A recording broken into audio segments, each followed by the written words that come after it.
Lars Ulrich. Just his name alone is enough to spark heated debate online. Either he is one of the most underrated drummers of all time, or he's extremely overrated.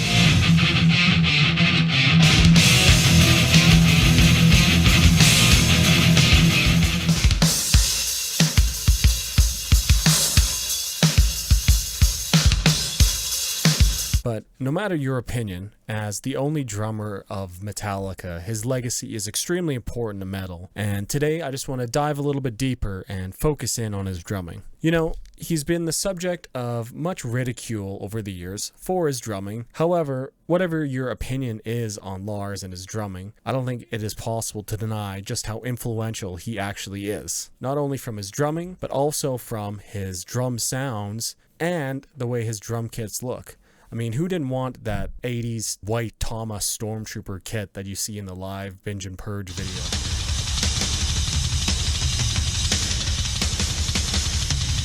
I mean, that thing is just awesome, right? And, you know, who hasn't done air drum fills from Sad But True, you know?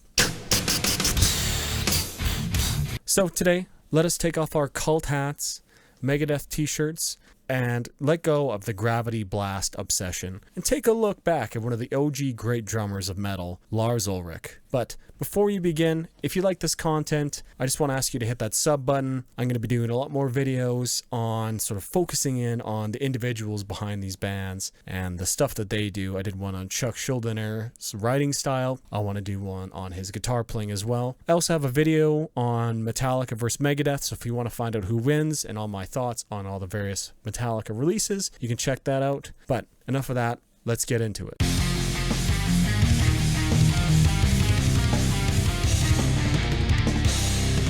So today we're just going to be focusing on the Metallica studio albums. Lars' live performances are a whole nother beast to themselves and deserve another video. I don't think there's a Metallica song I can think of that has been over-drummed, and for the most part, barring one obvious exception, throughout most of Metallica's career, his drumming has been very understated and held back, exploding in short bursts of intensity or in climaxes of songs. And this is actually the first reason why I think Lars Ulrich is a genius. He's able to fit dynamics into his playing style when everything around it is, you know, volume 10 thrash metal. Or perhaps he will do the opposite and dial back his playing to give more room to the other instruments or vocals, or to strategically lower the energy before a more intense part of the track. For the first example of this, check out the double bass part in Blackened after the first chorus. Come on, we're Blackened!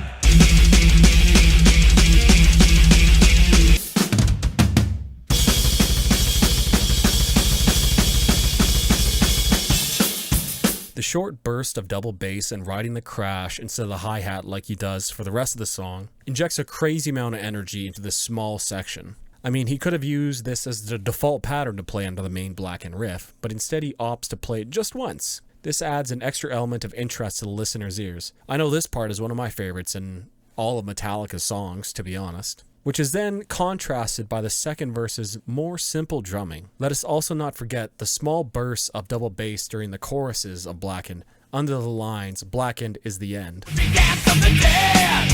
Blackened is the end. To begin with, began from the... You know, this accentuates those lines in the chorus and gives the song some extra dynamic energy and movement to it. Just some great stuff. And this is one of the only small things that he does like this all the time. Another example of this would be the drumming in the verses of The Thing That Should Not Be.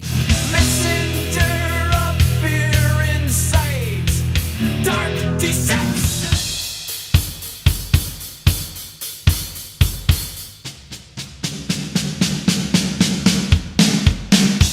Here, instead of heightening the energy, he omits the snare drum, which gives this part a very ominous and incomplete feel. It lowers the energy and places all the focus on the vocals and the clean guitar hook. Because the energy is lowered beforehand, the short build-up and the riff following this part are made that much heavier. I also very much enjoy the change-up in snare pattern that he does in this part later on in the song. Just some great stuff, and really adds some earworms and some things that I will pay attention to every time I listen to the song. Great stuff. Lars, with his playing, is also able to subtly control the energy flow of a song to create movement and interest throughout. It's not full-on crazy double bass and 16th note fills throughout these songs. No, in fact, it's the opposite. These short bursts of energy are used strategically and saved for important parts to highlight an instrument or to give the vocals some more power behind them. You know, a good example of this would be the outro ending to Fade to Black.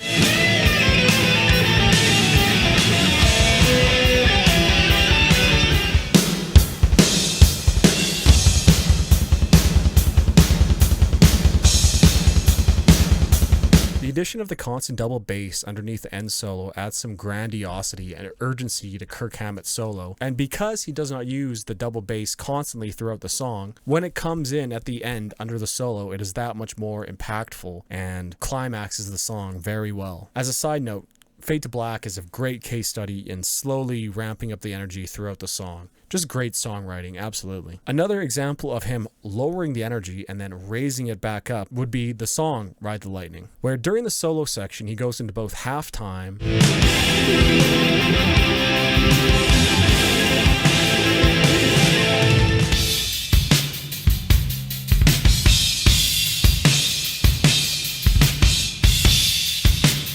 and also does the intense double bass.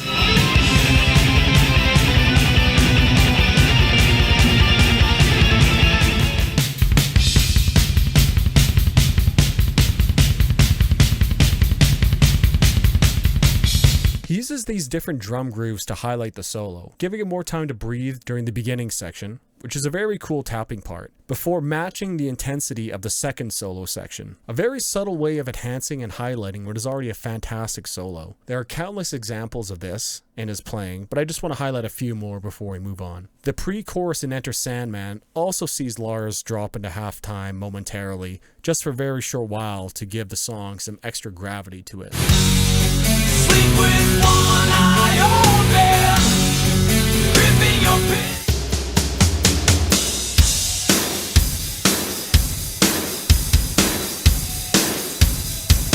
The effect here is that by dropping to halftime for a full 4 bars, it makes the chorus, which returns to the normal beat of the song, sound that much more intense and gives it a real feeling of movement to it. And really all he did here was throttle back his playing just for 4 bars and then add an extra kick in the pattern of the chorus. You know, pretty much everything is the exact same as before, but because he lowered the energy, when the chorus hits, it has that much more energy to it and that much more power. It really is just small touches like that that make him such a great drummer. Nothing crazy, no elaborate fills or patterns, just a great feel for music. Notably is that Enter Sandman isn't the only time where he strategically uses halftime as well. In the chorus of Battery, where James is singing the lyrics, he goes into halftime, and then when James sings Battery, it goes back into the full regular time. See to the boundaries, lunacy and boundary, cannot stop the battery.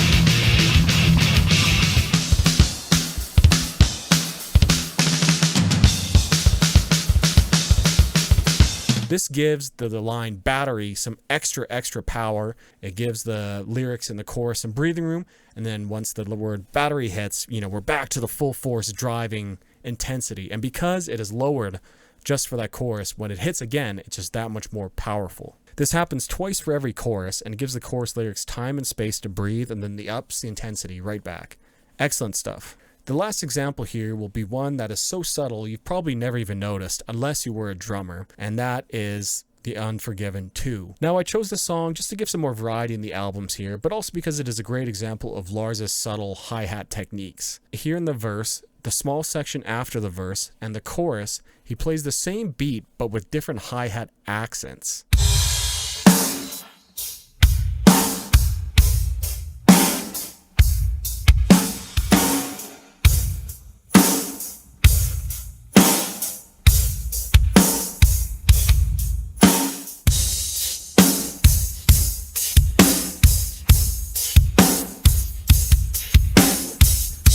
This changes the rhythmic feel of these songs and adds an extra layer of rhythm, which, although subtle, definitely influences how you quote-unquote feel the song.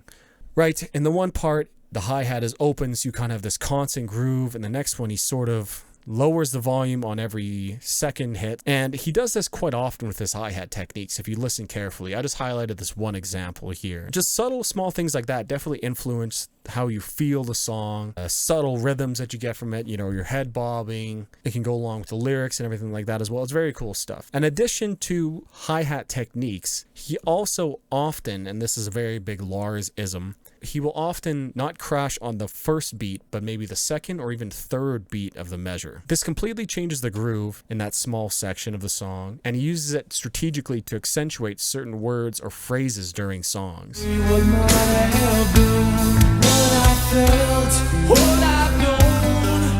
And of course, there are many more examples of him changing the dynamics of the song with small changes in drum beat. And of course, I know he's not the only drummer to ever do these things, but he just does them very well, and it's always to the benefit of the song, whether that be with the double bass, or halftime, or even subtle hi-hat work. Lars Ulrich's playing never outshines the song and is always purposely chosen to serve the song as a musical unit. In addition to his tasty dynamic shifts, Lars has come up with some great drum grooves and parts over the years which absolutely fit the song and its lyrical content. The most obvious example of this would be the machine gun breakdown in 1.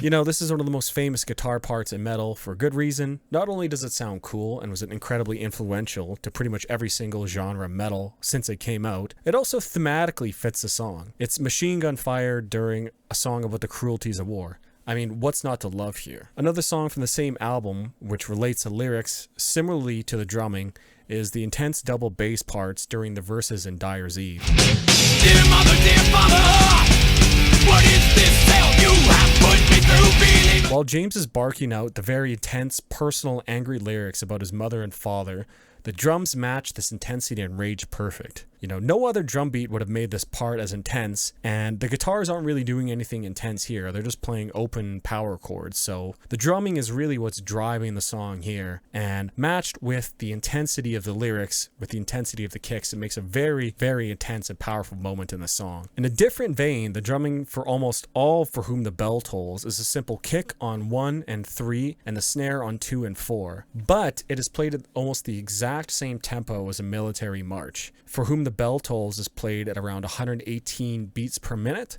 and a regular military march is right around 120 beats per minute, so pretty much right on there.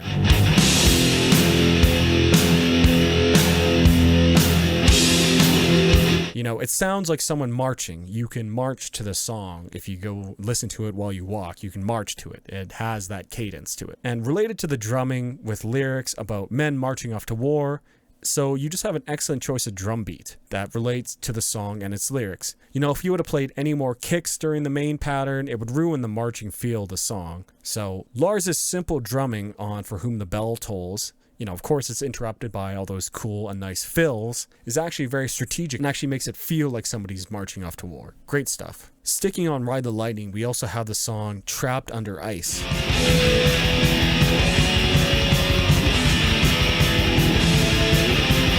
Trapped Under Ice has, for most of the song, a constant double bass rumbling underneath it. This accentuates the panicked and anxious feeling of the song, like we are trapped under ice, right? With the double kick drums the whole time, it really gives this feeling of, get me out of here, I'm trapped sort of thing. It adds to the anxious feeling of the song. Very, very nice touch. Some other very notable cool grooves are the ones behind the solo and Leper Messiah.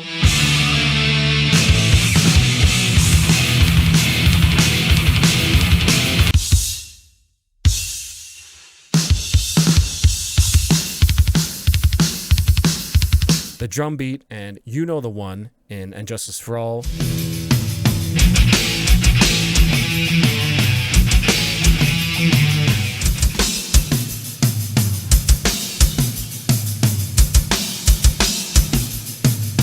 The manic playing in the frayed ends of Sanity.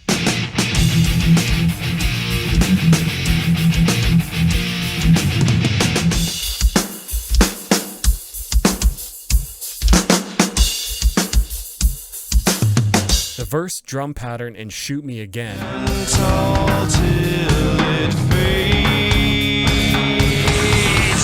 And the chorus little hi-hat pattern that he plays on Atlas Rise. Remain wait for the pain. Die as you hold up the sky.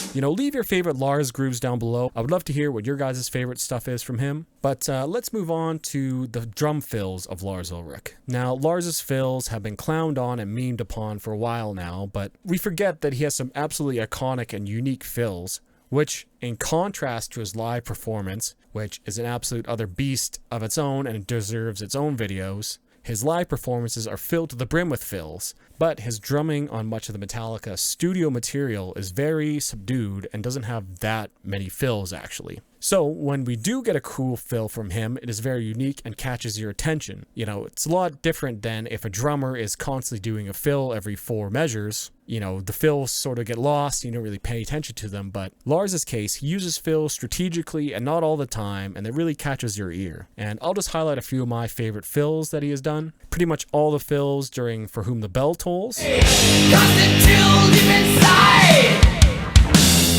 Shouting gun on a run. The rolling tom rumbling fills in the intro of Harvester Sorrow, love that one.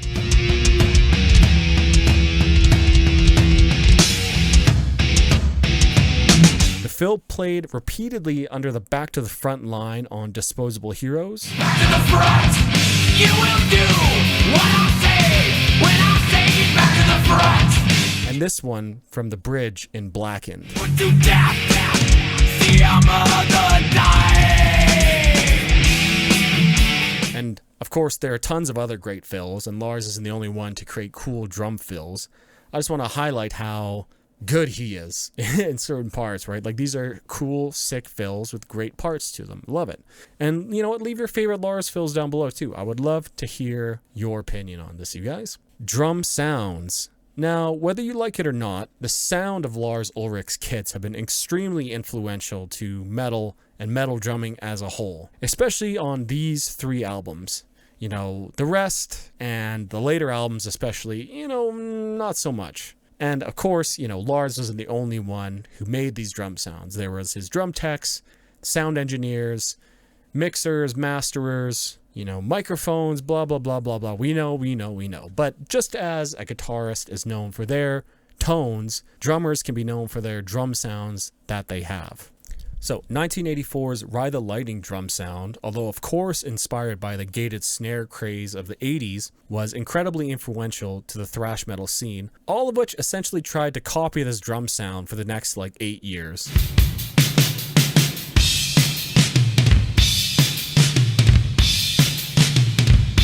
The drums on Ride the Lightning are still punchy despite being soaked in reverb, and the kick sounds great too. The drums just have an icy sound to them. I don't really know how to explain it, but if you listen to Ride the Lightning, you know it just sounds kind of icy and cold and sharp. It's a great sound. I love the sound of these drums. Also, his fully chromed out Tama kit from this era is absolutely gorgeous, and I want it. And then 1988's And Justice for All, you know, sharply deviated from the sort of regular stereotypical drum sound at the time, which was that gated reverb, you know, big drum sounds. And instead, it goes for a much more dry and clicky and punchy sound, which then became, of course, the standard for metal drumming for the next 40 years, basically.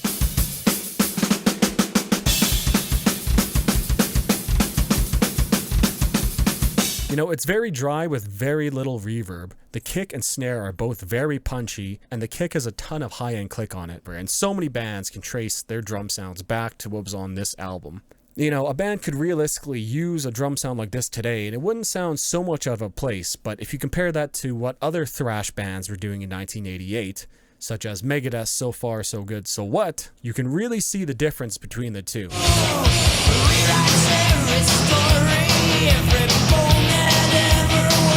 You know, lots of this is still that 80s reverb, gated snare, reverb drenched kind of sound to it that sounds very dated at this point when compared to And Justice for All, which sounds comparatively extremely modern.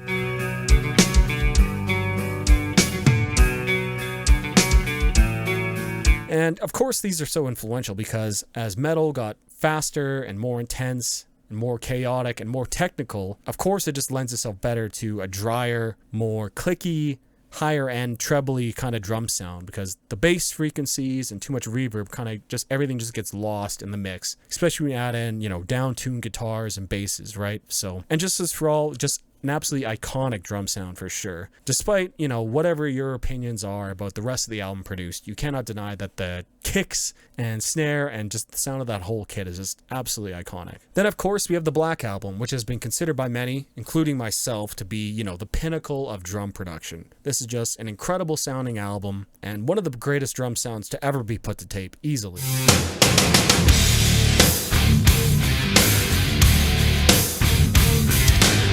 The drums on this album just sound incredible, massive and full, yet you can still make out the nuance of his playing. Supposedly Lars would hit the drums so hard that every 2 takes of these songs he would have to replace the drum heads, which is absolutely wild to me, and you can certainly hear it in the end result. Do you feel like I'm all over the place? Because I don't. I can usually tell when I start. I'm not saying that you're all over the place, I'm just saying... So in conclusion, is Lars overrated? Is he underrated?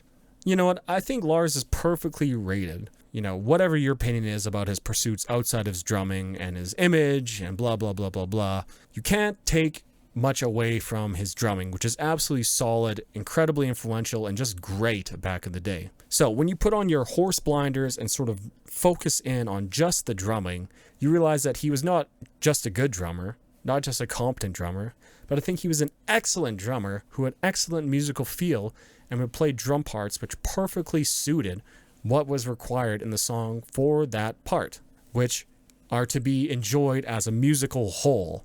You know, he's not a drummer's drummer, he is the songwriter's drummer, you know what I mean? He never overplays, although live performances are a different story, and he subtly uses bursts of intensity or moments of lowered energy to add dynamic movement to songs. I think this is a huge part of why Metallica's songs are so timeless and endlessly enjoyable. You know, of course, Lars is a big part of the writing and arrangement of these songs, but his dynamic playing gives the song some life, some organic qualities to it. You know, they sort of breathe and have moments where the energy lowers only just to pick it back up right away. It's just great stuff. And of course, Lars is a big part of the writing and arrangement of these songs, so it only makes sense that someone with a great ear to arrange these songs would also give excellent dynamic drum parts. So in short, the genius of Lars Ulrich is that he uses the drums to play dynamically with the flow of the song, to add extra dynamics and rhythmic feel to the song, to accentuate certain lyrics or enhance the effect of a guitar solo. He's not the drummer's drummer, he's the songwriter's drummer. Lars Ulrich is a genius. So yeah, thanks for watching, guys. I hope you enjoyed my shallow end dive into Lars Ulrich here. I figured I owed him an apology video highlighting his goodness after my last one I made about how he never uses ride cymbals, which of course is not true, but you know, I just thought it was an interesting thing. And yeah, I'll be making more highlighting individuals like this. If you want to see me focus in on some individual artists, please leave them down below.